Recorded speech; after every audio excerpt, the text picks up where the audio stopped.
Hola, hola, saludo muy especial. Bienvenidos a Sinergia Informativa, un programa que está hecho por personas informadas, gentes interesantes y calificadas como usted. Personas que son informadas, además de formadas, juntos. Vamos cumpliendo con el propósito de ir construyendo cultura política. Si todos los días nos dicen un poquitico de cómo funciona la política en nuestro país, cómo es aportarle al fortalecimiento de nuestra democracia, con seguridad que esa cultura política la vamos construyendo. Yo creo que muchos ya lo tienen en claro y han logrado, vuelvo y digo, construir la cultura política porque hemos compartido con muchos de nuestros televidentes e internautas que así lo dicen. Hoy vamos a hablar a propósito de esto con el abogado Martín Cardona para que él nos ayude a clarificar qué es lo que pasa cuando una persona renuncia a su curul en cualquiera de las corporaciones públicas, dígase Congreso de la República, Senado, Cámara, asambleas departamentales o consejos municipales o distritales. ¿Qué pasa? Por ejemplo, vamos con el caso específico, con la decisión que ha tomado el concejal de Medellín por el partido Centro Democrático, Julio Enrique González Villa, de renunciar al partido. Enseguida les doy más detalles. ¿Qué pasará con su curul? Y vamos a recordar otros hechos parecidos. Pero primero entonces saludamos a nuestro invitado, el abogado Martín Cardona. Bienvenido a Sinergia Informativa. Muchísimas gracias, Roger, por tenerme en tu programa en Sinergia Informativa. También gracias a Cosmovisión. Muy atento a tus preguntas y a que la gente, ojalá, tenga una respuesta clara desde lo político y desde lo jurídico. Bueno, sí, señor. Entonces vamos con el ejemplo, pues, y a partir de ahí nos vamos adentrando. Entonces Julio González Villa, no ex concejal de Medellín, porque por ahí va la inquietud. Concejal de Medellín todavía, porque no ha renunciado a su curul. Ex miembro de la bancada del Partido Centro Democrático en el Consejo de Medellín. Renunció al Partido Centro Democrático, entre otras, esa es la consecuencia que nosotros inferimos, porque no fue tenido en cuenta por el Partido Centro Democrático en la lista de aspirantes o de candidatos a la alcaldía de Medellín para las elecciones del 29 de octubre. Doctor Martín, entonces, él sigue ahí en la curul. ¿Eso está bien? Pues desde el punto de vista jurídico, no tiene presentación que una persona que ostentaba una curul partidista dimita a su partido y siga ostentando una curul de manera personal, sin bancada o sin partido. ¿Cuál es el problema acá? Que pese a que hay tanta normativa en nuestro ordenamiento jurídico, hablo de leyes estatutarias como la 1475-2011, la misma Constitución Política y la Ley 1437-2011 que establece las causales de nulidad electoral, en estos momentos no hay una vía expedita desde lo judicial para que un juez de la República, en este caso un juez colegiado, le diga al concejal Julio González Villa que haga dejación de la curul y que se la deje a su partido político. Desde la expedición del acto legislativo número 1/2003 y el acto legislativo 1/2009, de donde que fue básicamente una reforma al artículo 107 constitucional y que ahí devino la ley 1475-2011, se creía que íbamos a quedar con herramientas en nuestro sistema jurídico para que ese tipo de inconvenientes que se dan en las corporaciones públicas no se presenten. Y hay un antecedente nacional de muchísima importancia, caso Roy Barreras Montealegre y Armando Benedetti. Ellos no solamente, ellos fueron incluso expulsados del partido. Aquí el caso del doctor Julio González es que se le excluyó de una lista para participar como candidato del Centro Democrático en el Consejo de Medellín. Que yo sepa, el doctor no ha sido expulsado del partido. El motu propio, de pronto, como repulsa esa decisión del partido de excluirlo de esa lista, renunció, dimitió al partido y, por lo que yo sé, aún ostenta la curul. Yo pensaría que no hay en nuestro ordenamiento jurídico una herramienta expedita para que los partidos recuperen esas curules que se dan en esas condiciones, pese que hay una sentencia, incluso la tengo aquí referida, Roger, de 2011, muy posterior a la sentencia C490-2011, que fue la sentencia que le dio vida jurídica a la ley estatutaria 1475-2011. Esa sentencia dice más o menos lo siguiente, del 11 de julio. En suma, las curules obtenidas por los partidos y movimientos políticos pertenecen a estos y no a los candidatos, con prescindencia de que esa curul se haya obtenido por cifra, por la metodología de lista abierta o lista cerrada. Para ir concluyendo la respuesta, Roger, el medio de control de nulidad electoral tiene 30 días para que cualquier persona formule un medio de control electoral para buscar la nulidad de una elección. En este caso, ese medio de control no cabría porque la causal no existe como tal. O sea, ¿qué causal en tiempo inoportuno? Porque hace mucho tiempo, pasaron los 30 días desde que el doctor Julio González Villa asumió su curul, entonces no hay un procedimiento expedito para que el partido recupere la curul. Él tranquilamente, como lo están haciendo otros concejales en otros municipios, incluso en el mismo Consejo de Medellín, puede permanecer en esa curul partidista. Lo único que podría, ya no partidista, porque ya no, ya no representa ese partido, lo único que podría hacer el partido sería pedirla, pero no creo que el doctor Julio la haya entregado, a no ser que él de manera voluntaria asuma esa posición y diga cualquier día de este mes o del entrante, abandono la curul, queda vacante y de alguna manera esa curul tendría que ser sustituida por el mecanismo que trae la Constitución, es decir, en esa lista que fue abierta, quien siga en votos puede asumir válidamente la curul hasta el 31 de octubre de 2023. Sí, señor. Clarísimo ahí. Y queda en claro también que ese principio, déjeme que le dé ese nivel, ese principio de que las curules son de los partidos, eso no tiene respuesta efectiva, jurídica y políticamente hablando. Y ojo con esta palabra, éticamente, que esa la voy a utilizar enseguida cuando hablamos de mensajes comerciales. No tienen cabida esa palabra, esa expresión. Las curules son de los partidos, no tiene cabida aquí, porque lo que está haciendo Julio Enrique González Villa es lo mismo que incluso otros ex miembros del Partido Centro Democrático que hoy permanecen en el Consejo de Medellín han hecho, y ha pasado con otros exconcejales, perdón, concejales, porque cuando continúan ahí no son exconcejales, con otros concejales y otros miembros de las corporaciones públicas, como ya dijimos al principio, dígase Senado, Cámara o asambleas departamentales además. Corte para mensajes, ya regresamos.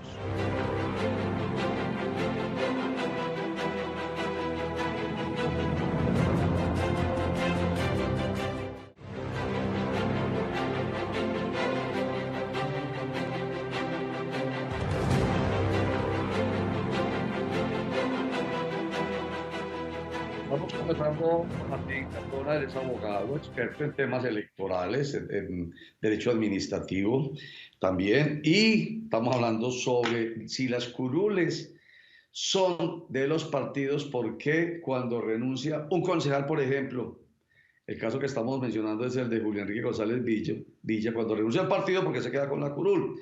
Entonces, ahorita dije al final que políticamente, jurídicamente, como que no hay nada que hacer, no obstante haya las normas que ya nos mencionó el doctor Martín Cardona ahorita. Éticamente es la palabra que utilicé.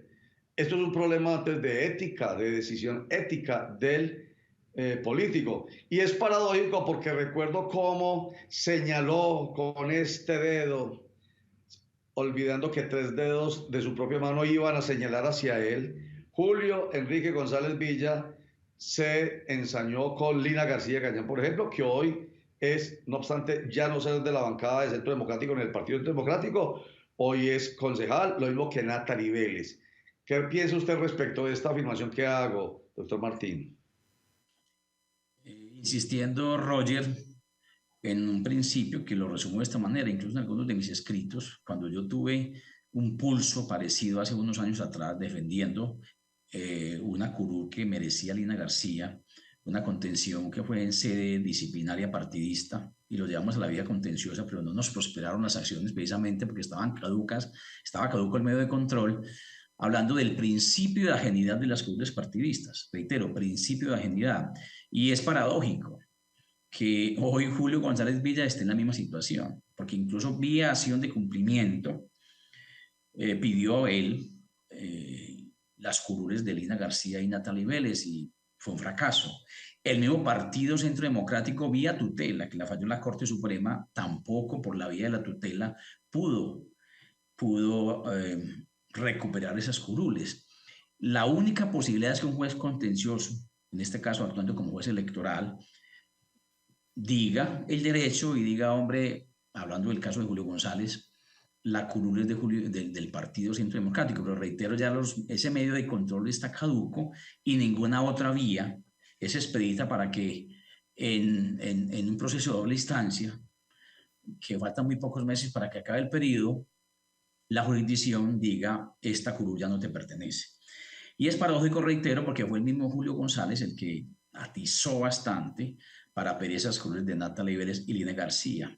En el caso particular de Lina García, ella tiene unas especiales condiciones que puede aprovechar como insumo para defender su postulación como candidata al Consejo de Medellín por un grupo significativo de ciudadanos. Yo siempre hago la comparación, nunca lo había hecho en medios, con el caso de Roy Barreras. La diferencia que hay entre Roy Barreras y Lina García es que Lina García se defendió. Lina García, a través mío, propusimos una tutela contra el Partido Centro Democrático, formulamos la impugnación de que trata el artículo 7 de la ley 130 del 94, eso fue al Consejo Electoral y el Consejo Electoral le dio razón, en este caso a los 4 concejales. La diferencia es que la doctora Guinaga y el corredor sí renunciaron como el 28 de junio del año 2022, entonces se habilitaron. Natalie Vélez y Lina García permanecieron en sus curules, pero sí se defendieron. Incluso en una reciente decisión, el CNE dijo que a Natalie Vélez y a Lina García de manera indirecta también, porque fueron víctimas del partido, porque sustanció una decisión, un trámite disciplinario mal hecho, que incluso ese trámite lo anuló el organismo más alto de disciplina del Partido Centro Democrático. Entonces, yo pensaría que en el caso particular de Lina García, que se postuló, porque Natalie Vélez no se postuló, ella tendría un insumo que podría ponerlo como herramienta defensiva en caso de que su inscripción sea impugnada en el CNE. Repito, se defendió, formuló la impugnación de que trata el artículo 7 de la ley 130 al 94, es decir, impugnó la decisión partidista e incluso pidió que se sancionara el partido, porque si mal no recuerdo, el 10 de noviembre de 2021, de una manera precipitada y peligrosista, el Partido Centro Democrático, sin tener mucho insumo, simplemente por el calor del momento, cuando el señor Simón Molina no fue mentado como presidente del Consejo en 2022, el partido, yo diría que se precipitó e inició un trámite disciplinario que terminó siendo anulado por el máximo órgano de disciplina del partido en cabeza de, hombre, 2 prohombres, Juan Gómez Martínez y Marco Antonio Velilla Moreno, es presidente del Consejo de Estado y una persona muy importante que incluso pues coincidieron en que todo el trámite disciplinario del Partido Centro Democrático fue mal rituado precisamente por la precipitud. Yo pensaría que por esa razón ambas, hablo de Natalie Vélez y Lina García, permanecen en sus curules y particularmente la doctora García Gañán tendría la posibilidad de encontrar buenos mecanismos de defensa en el CNE porque ella defendió a capa y espada su permanencia en esa curul porque nunca se probó que actuaron de mala fe. Muy bien, quedó clara la exposición, la hizo usted de una vez, no tuve yo necesidad de preguntarle más, la exposición de primero el precepto de las curules son de los partidos, no ha podido demostrarse ni política, ni jurídica, ni éticamente que así sea, porque Varios son los casos ya mencionados. Ahí están el de Julio Enrique González Villa, el de Lina García Gañán y el de Natalie Vélez para el caso del Consejo de Medellín. Los tres eran del Partido Centro Democrático y hoy ostentan su curul, no obstante ya no ser del partido por el cual se eligieron en 2019. Y la otra exposición que nos ha hecho muy clara aquí el doctor Martín Cardona es el de la presumible dificultad que tendría Lina García Gañán de aspirar por el grupo significativo de ciudadanos Medellín Nos Une al Consejo de Medellín, no obstante haber hecho parte del Partido Centro Democrático y bueno, en menos tiempo de lo que la ley diría para haberse separado del partido, pero tiene todos los elementos jurídicos, dice Martín Cardona, para que en caso de que le sea demandada la curul, si es que la gana en las elecciones del 29 de octubre, pues digamos, se defienda jurídicamente en favor. Martín Cardona, abogado, especialista en Derecho Administrativo y en temas electorales, muchas gracias por estar con nosotros, muy claro como siempre en sus exposiciones, doctor Martín, muchas gracias. Muchas gracias, Roger, por tenerme en tu programa. Cuídese mucho. Gracias, señor, lo mismo deseo. Hagamos un corte para mensajes y ya regresamos.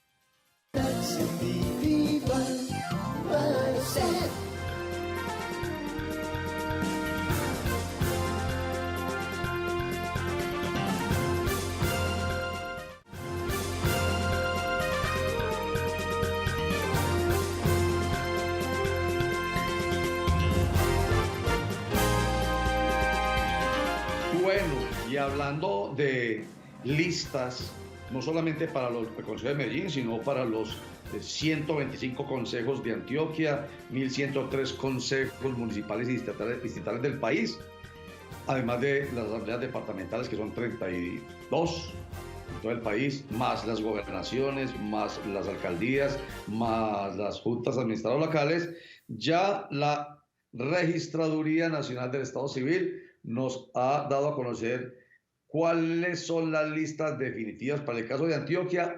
Miren ustedes aquí, Gobernación de Antioquia.